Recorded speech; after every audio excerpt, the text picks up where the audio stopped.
সেখানে কোরআনের ধারক বাহকরা কথা বলে, সেখানেই জেল জুলুম, সেখানেই ধরপাকড়। কিন্তু শত শত চোর ডাকাত জেলখানার বাহিরে থাকি, ঘুষখোরেরা জেলখানার বাহিরে থাকি, নর্তকীরা জেলখানার বাহিরে থাকি, চোর বাটপার যারা দেশকে লুটেরা করে হাজার হাজার কোটি টাকা লুটপাট করে দেশটাকে শেষ করে দিল, তারাও পরে জেলখানার বাহিরে থাকে। যারা কোরআনের কথা বলে, যারা হকের কথা বলে, যারা দ্বীনের কথা বলে, যারা ধর্মের কথা বলে, যারা আল্লাহর নবীর সিরাত ও সুরাতের কথা বলে, ওদেরকে জেলখানায় আটকায় রাখে, ঠিক কিনা? কতটা নিকৃষ্ট, নিগৃহীত, নির্লজ্জ হতে পারে এই যুগের বাবা তার সন্তানকে দিয়ে দোকান থেকে বিড়ি সিগারেট কিনায়? হ্যাঁ, আসার পথে সন্তান তখন চিন্তা করে, বাবা যেই জিনিসটা খায় একটা টান দিয়ে দেখি। কে? হাসান আমিশা? আপনারা কইলেও হাসা, না কইলেও হাসা। আল্লাহ রাব্বুল আলামিন বলেন, ওয়ামান আ'রাদা আন যিকরি, বলেন যে ব্যক্তি আমার নামাজ থেকে মুখটা ফিরিয়ে নিবে। জিকির শব্দের 4 নম্বর তরজমা।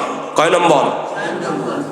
জিকির শব্দের দান 4 নম্বর তরজমা, 4 নম্বর অনুবাদ হলো জিকির মানে কোরআন।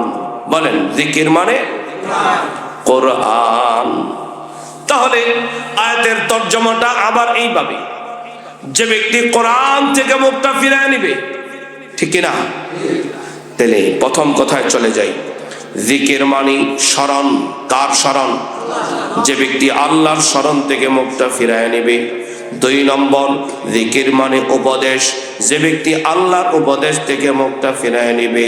3 নম্বর, জিকির মানে নামাজ, যে ব্যক্তি নামাজ থেকে মুখটা ফিরায় নেবে। 4 নম্বর, জিকির মানে কোরআন, যে ব্যক্তি কোরআন থেকে মুখটা ফিরায় নিবে, ঠিক কিনা? 5 নম্বরে, জিকির মানে ইলম, বিদ্যা। বলেন, জিকির মানে ইলম। বলেন, জিকির মানে, সবাই বলেন, মুখস্থ করেন, জিকির মানে ইলম। তাহলে কয়টা বললাম? জিকির মানে ইলম। বলেন, জিকির মানে ইলম। আল্লাহ রাব্বুল আলামিন বলেন, ফাসআলু আহলাল যিকর। আল্লাহ রাব্বুল আলামিন বলেন, তোমরা প্রশ্ন করো, তোমরা জিজ্ঞেস করো। তাহলে জিজ্ঞেস করাটা কার আদেশ? আলেমকে জিজ্ঞেস করা লাগবে, হুজুর রুকুটা দিব কিভাবে? এই প্রশ্ন করা ইবাদত। সিজদা দিব কিভাবে? এটা বলা ইবাদত। আমি যে ব্যবসাটা করি, ব্যবসাটা করব কিভাবে? এই প্রশ্ন করা ইবাদত। জিজ্ঞাসা করতে হয়, আমি যে চার দোকানে বৈশা বৈশা এই যে বিড়ি সিগারেট খাই, চার দোকানগুলোর ইট খোলা বানাই ফেলাই, হুজুর এটা কি বালা না খারাপ? হয় না? এই দেশের চার দোকানে বিড়ি সিগারেট জ্বলে না? আচ্ছা, বিবেক থেকে বলেন তো, এটা ভালো না খারাপ? এটা খাওয়া ভালো না খারাপ? এই জিনিসটা ভালো না খারাপ? তো খারাপ জিনিস তো খারাপ মানুষ খায়, বালা জিনিস বালা মানুষ খায়। সমাজের বুড়া গো জ্বালায়, চার দোকানে সমাজের জুয়ানরা যাইতে পারে না। সমাজের বুড়ারা চার দোকান দখল করে বিড়ি সিগারেট খাইতে থাকে। বুড়া বাবারা কষ্ট পান কথা বললে? হ্যাঁ, আমি চ্যালেঞ্জ করলাম, আপনারা ছেড়ে দেন, সমাজের জুয়ানরা ভালো হয়ে যায়। গাছের গোড়া বালা তো গাছের আগা বালা, গাছের গোড়া খারাপ তো গাছের আগা খারাপ, ঠিক নেই? এটা তো আপনাদের কথা। সৎসঙ্গ স্বর্গবাস, অসৎসঙ্গ সর্বনাশ। যুবক ছেলে, 13-14 বছরের ছেলে বিড়ি সিগারেট হাতে নিলে, টান দিলে আপনার কাছে অভদ্রতা লাগে, অসৌন্দর্য লাগে, মানে করছেটা কি বেদব?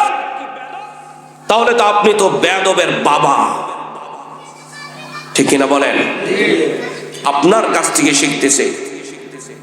কতটা নিকৃষ্ট, নিগৃহীত, নির্লজ্জ হতে পারে এই যুগের বাবা তার সন্তানকে দিয়ে দোকান থেকে বিড়ি সিগারেট কিনায়।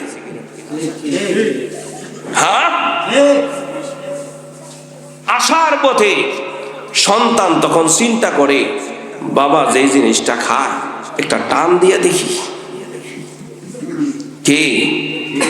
হাসান আমিশা। আপনারা কইলেও হাসা, না কইলেও হাসা, আপনারা মানলেও হাসা, না মানলেও হাসা। আমি তো আপনাদেরকে ব্রেনটাকে টাচ দিয়া গেলাম, যেই বাবা তার সন্তানকে দিয়া বিড়ি সিগারেট আনায় সে নিকৃষ্ট, নিগৃহীত, নির্লজ্জ। এবার আপনাদের সিদ্ধান্ত। তাহলে জিকির মানে ইলম, বলেন জিকির মানে? মাঝে মাঝে যে কথাগুলো বললাম সে কথাগুলো আলাদাভাবে নোট ব্রেনে রাখেন। যে কথাগুলো যদি আমরা মানি আমাদের পরিবার সংস্কার হবে, আমাদের সমাজ সংস্কার হবে। মাহফিলের উদ্দেশ্য এটা না যে বড় মজমা জমবে, বড় অনেক কিছু হবে, এটা না। মাহফিলের উদ্দেশ্যই হলো এক একটা মানুষ পরিবর্তন হবে, এক একটা পরিবার পরিবর্তন হবে, একটা সমাজ সংস্কার হবে। ঠিক কিনা বলেন? তাহলে এই মাহফিলের দ্বারা লাভ। আর যদি বড় মজমা জমানো হয় তাহলে এই মজমার দ্বারা পরিবর্তন যদি না হয় তাহলে আমার আপনার এই মজমার দ্বারা কোনো লাভ নাই। ঠিক নেই? পরিবর্তন হইতে রাজি? কে কে রাজি আছেন? ইনশাআল্লাহ আল্লাহ কবুল করেন। জিকির মানে ইলম, বলেন জিকির মানে? আল্লাহ রাব্বুল আলামিন বলেন ফাসআলু আহলা যিকির, তোমরা জিজ্ঞেস করো। জিজ্ঞেস করাটা ইবাদত, তবে কার কাছে জিজ্ঞেস করবে এই সিদ্ধান্ত দিবেন কে? আল্লাহ। তাহলে জিকির মানে বললাম ইলম, ঠিক না? আল্লাহ তাআলা বলে দিলেন আহলা যিকির, জিকির ওয়ালার কাছে জিজ্ঞেস করো। জিকির ওয়ালার কাছে জিজ্ঞেস করো। কার কাছে? জিকির ওয়ালার কাছে। বলেন কার কাছে? জিকির ওয়ালার কাছে। কার কাছে? আবার বলেন কার কাছে? পড়াইতেছি কিন্তু ভুল করছেন, মুখস্থ করাই দিলাম। বলেন কার কাছে? জিকির ওয়ালার কাছে।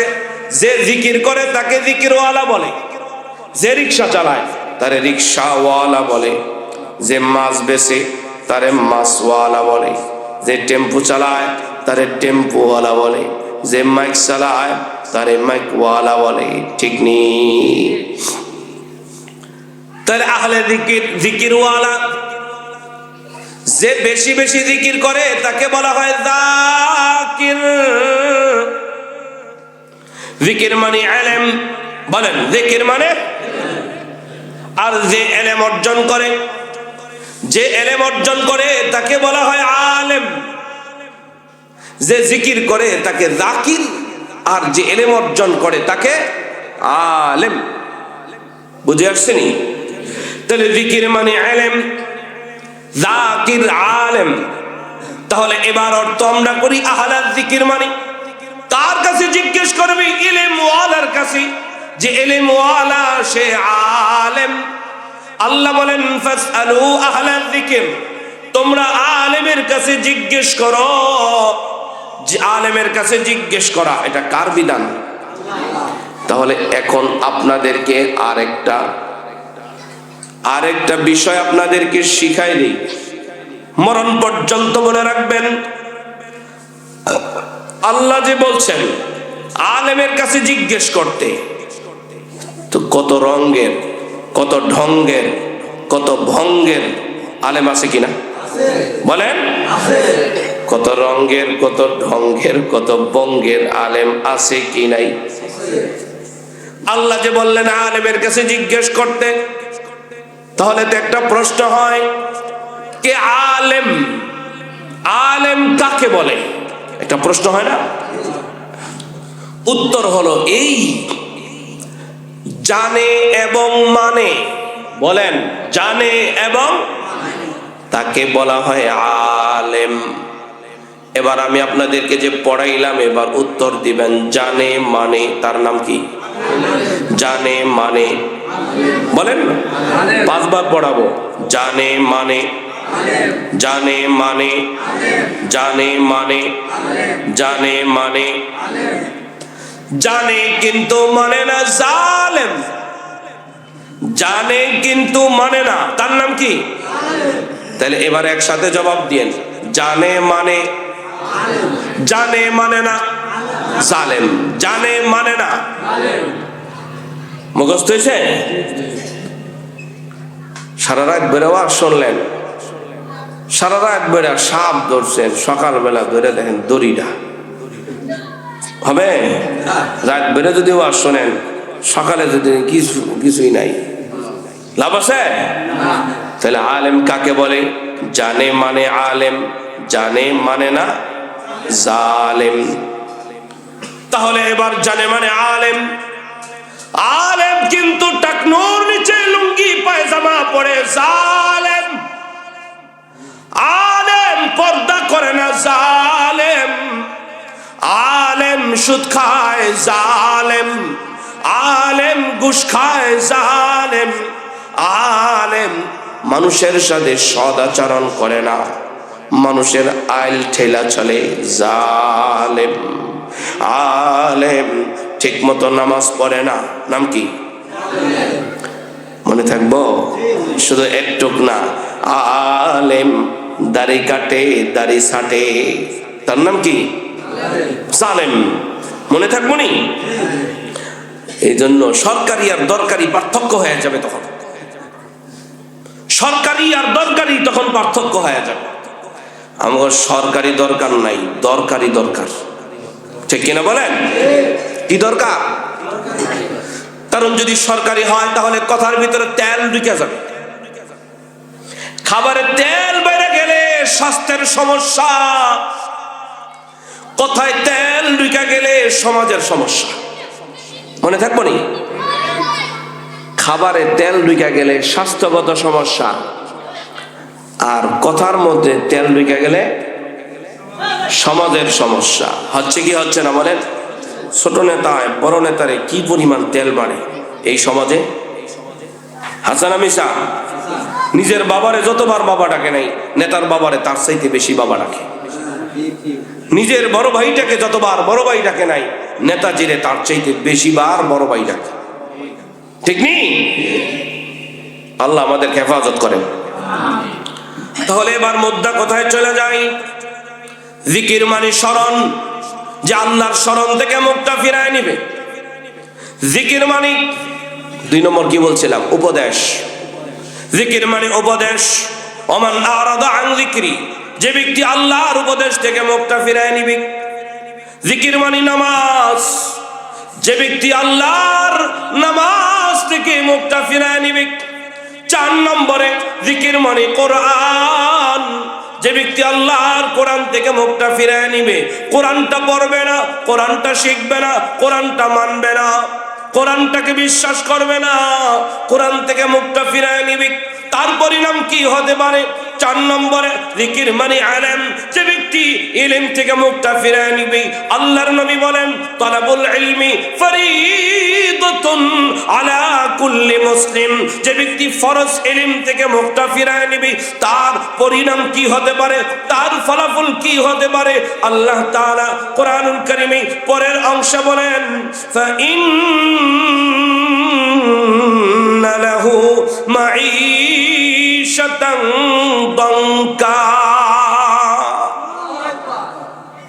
আল্লাহ রাব্বুল আলামিন বলেন, যারা এই জিকির থেকে মুখ ফেরাবে, নামাজ থেকে মুখ ফেরাবে, আল্লাহর ইলম থেকে মুখ ফেরাবে, কোরআন থেকে মুখটা ফিরায় নেবে, আলেম থেকে মুখটা ফিরায় নেবে, আল্লাহ তাআলা বলেন তার জীবনটা সংকীর্ণ হয়ে যাবে, তার জীবনটা সংকুচিত হয়ে যাবে। তার জীবনের মধ্যে বলে তার অন্তরের মধ্যে অশান্তির দাবানল চলতে থাকবে। অনেকে বলতে পারেন, হুজুর আমরা তো দেখতে পাই যারা কোরআনের বিরোধিতা করে, যারা হাদিসের বিরোধিতা করে, যারা মাদ্রাসা মসজিদের বিরোধিতা করে, যারা দিন ধর্মের বিরোধিতা করে, যারা নামাজ পড়ে না, ওরাই তো বেশি ধনী, ওরাই তো বেশি ক্ষমতাধর। ঠিক কিনা? দেখতে পাই না বাস্তবতায়? সমাজের যেই লোকটা বেশি খারাপ ওই লোকটার বেশি ধন সম্পদ, ঠিক নেই? সমাজের যেই লোকটা বেশি খারাপ সে ক্ষমতাও বেশি। এটা আমরা দেখতে পাই না? ক্ষমতা এক জিনিস, শান্তি আরেক জিনিস। ধন দৌলত এক জিনিস, শান্তি আরেক জিনিস। অনেকে, আমি ইমামতি করি 11 বৎসর, কয় হুজুর 50টা মাইয়া দেখা একটার বিয়ে করে আনলাম, সুন্দরী রূপসী সরসী দেখা। হুজুর লক্ষ লক্ষ টাকা খরচ করলাম যেন জাহান্নামটারে কিনে আনছি। ঠিক কিনা?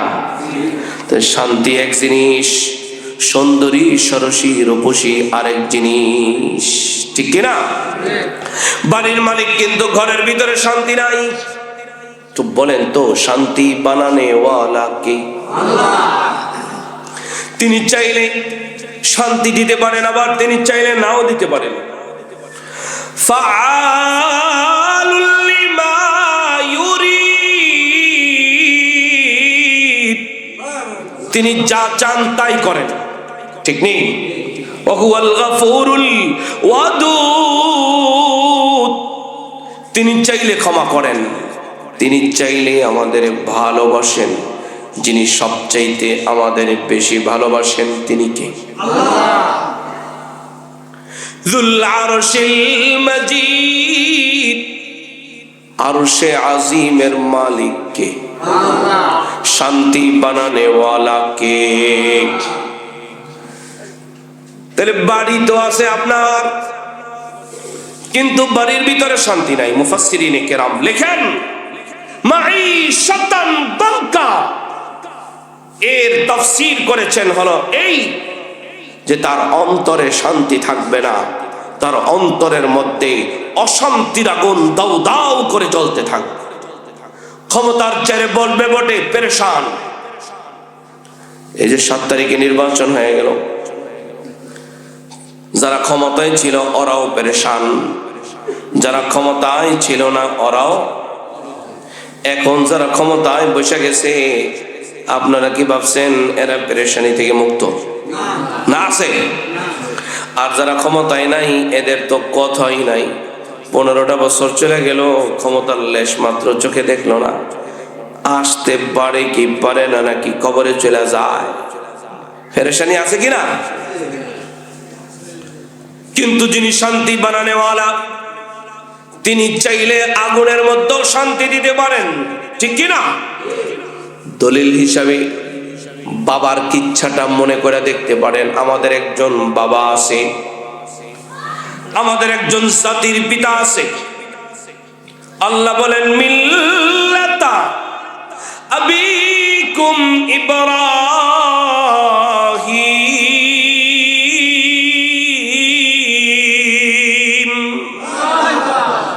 মুসলিম মিল্লাতের পিতা, মুসলমানদের জাতির পিতা ইব্রাহিম খলিলুল্লাহ।